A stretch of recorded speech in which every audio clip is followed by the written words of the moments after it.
राम राम जी। फिर हाजिर हूँ मैं आपके लिए एक छोटी सी कहानी लेकर। कहानी बहुत अच्छी है, पसंद आई तो कमेंट करके बताना कि आपको कहानी कैसी लगी।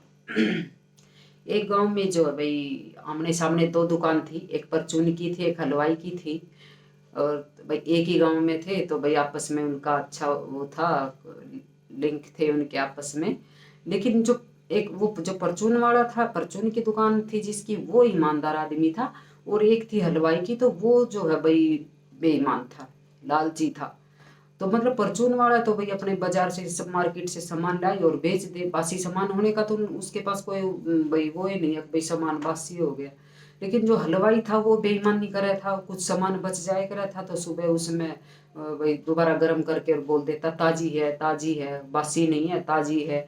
और भाई दूध में पानी मिलाता, जो भी मतलब कुछ सामान जो भी कुछ बचता उसको सबको वो गर्म करके और बेच देता कि भाई ताजी है, बासी नहीं है, हमारे पास बचता ही नहीं, बासी ये है वो है। इस तरह कर करके भाई जो वो अपनी दुकान बढ़ा रहा था, अपना काम बढ़ा रहा था।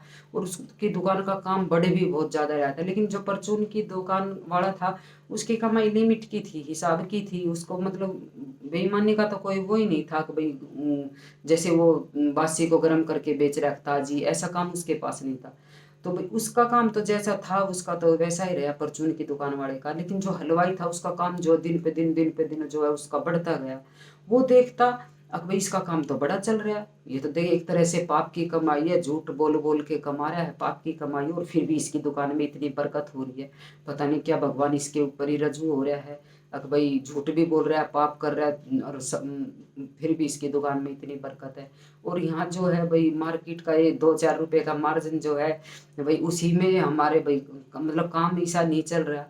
तो बस उसके तो यही था, पाप की कमाई में भी देखो ऐसे बोलते हैं ना, 2 नंबर की कमाई भाई फड़ रही है इसका तो एक तरह से। तो एक दिन जो है कोई महात्मा जी आ गए परचून की दुकान वाले के पास। और उसने जो है उससे प्रश्न किया कि महात्मा जी भाई ऐसे बोलते हैं कि भाई पाप की कमाई, मतलब इसके तो इतनी पाप की कमाई फड़ रही है कि इसकी तो दुकान खूब चल रही है, इसकी तो दिन दुगनी रात चौगनी उसकी दुकान में बरकत हो रही है। भाई ऐसे ही बोलते पाप की कमाई नहीं फड़ती, नहीं फड़ती, इसके तो पाप की कमाई फड़ रही है। तो वो बोला कि नहीं बेटा, ऐसी बात नहीं है, पाप की कमाई है, एक ना एक दिन अंत जरूर होगा और ऐसा होगा कि भाई सब कुछ खत्म हो जाएगा। तो वो ने बोला परचून की दुकान वाला, मैं कैसे मानूं अगर भाई पाप की कमाई फड़ती नहीं है, इसके तो बहुत ज्यादा फड़ रही है।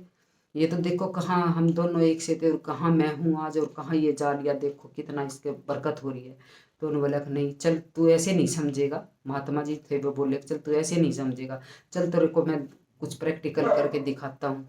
वो जो है वो परचून की दुकान वाले ने जो है भाई गंगा किनारे ले गया।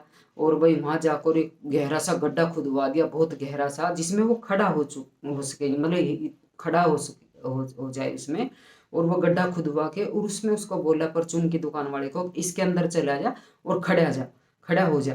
तो वो उसके अंदर खड़ा हो गया। तो उस महात्मा ने भाई बुला के कोई 2-4 लोग और उसके अंदर पानी भरवा दिया, मतलब गड्ढा तो अच्छा गहरा खुदवा दिया। और पानी भरवाता रहा उसके अंदर, भरवाता रहा इतना पानी जब तक था। तो उसको परचून की दुकान वाले को कोई दिक्कत नहीं थी, क्योंकि इतना था वो आराम से सांस ले सकता था, कोई दिक्कत परेशानी उसको नहीं थी। लेकिन जैसे जैसे पानी डाला और उसकी भाई उसका सांस मतलब मुंह इतना वो डूब गया तो उसको सांस लेने में परेशानी होने लगी, दिक्कत होने लगी। वो कहने लगा महात्मा जी मेरे को निकालो, महात्मा जी मेरे को निकालो, नहीं तो मैं मर जाऊंगा, मैं ये हो जाऊंगा, ये है, मैं कैसे जीऊंगा, मैं मर जाऊंगा, ये है। तब उस महात्मा ने कहा, उसको बाहर निकाला एकदम से। और भाई वो लंबे लंबे ऐसे ऐसे सांस लेकर जब कहा महात्मा जी आप मेरे को मार देते, आपने भाई मेरे को इतनी देर लगा दी निकालने में। तब उस महात्मा ने उसको कहा, बेटा यही पाप है, यही पाप है। जब तक वो यहाँ तक है, पाप की कमाई यहाँ तक है, उसका घड़ा नहीं भर रहा, जब तक वो बरकत दे रहा है। अब भाई आपको लगेगा हाँ बरकत हो रही है, बरकत हो रही है, जब तक यहाँ तक नहीं भरेगा पाप की कमाई से तो बरकत लगेगी आपको। लेकिन जिस दिन वो यहाँ तक भर जाएगा, जब पाप का घड़ा फूटेगा, जब वो जो 2 नंबर की कमाई, जो पाप की कमाई है, वो बीमारी बन के, चोरी चोरी होके, या आग लग के, या कहीं कोई लूट खसूट लेगा, तब वो निकलेगी, तब उसका पता भी नहीं लगेगा कि वो कैसे निकलेगी। तो यही पाप की कमाई है कि जब तक यहाँ तक है तो भाई आपको बरकत लग रही है, और जिस दिन जैसे अब आप पानी में तड़फ रहे थे कि मेरे को निकालो, मैं मर जाऊंगा, मैं मर जाऊंगा, जिस दिन वो यहाँ तक पानी आएगा ना, वो कहते हैं ना पाप का घड़ा जब फूटेगा, तब आपको पता लगेगा कि वो जब अपने साथ जो है वो क्या क्या ले जाएगा बहा के, पाप की कमाई का। तो यही पाप की कमाई है। तो भाई ईमानदारी से कमाओ, थोड़ा खा लो, ईमानदारी से कमाओ, ताकि आपकी ईमानदारी की कमाई में बरकत हो। पाप की कमाई मत करो, 2 नंबर का काम मत करो, क्यों अपना बाड़का न कुसवाओ हो, कोई कोसेगा, बड़ी मेहनत का पैसा है कोई। तो भाई आपकी जो भी कमाई है उसमें सब्र करना सीखे, उसी में भगवान, अगर आप सब्र करोगे उसी में भगवान आपको बरकत देंगे। और भाई वो पूंजी जो आपकी मेहनत की वो अच्छे कामों में भी लगेगी, आपके बच्चे कामयाब होंगे। और 2 नंबर की कमाई से क्या होगा, बुहारी में, बीमारी में आपके बच्चे खराब हो जाएंगे, नशे करेंगे, पते करेंगे, चोरी करेंगे, डाका करेंगे, मतलब किसी न किसी तरह प्रकार की आपके जो है भाई टेंशन बनी रहेगी। तो भाई आप अपनी ईमानदारी की कमाई करिए, ताकि आपका परिवार जो है वो फले फूले, और आपको आपके साथ सब अच्छा अच्छा हो। तो भाई ये थी छोटी सी कहानी, कैसी लगी कमेंट करके ज़रूर बताना। जय माता दी।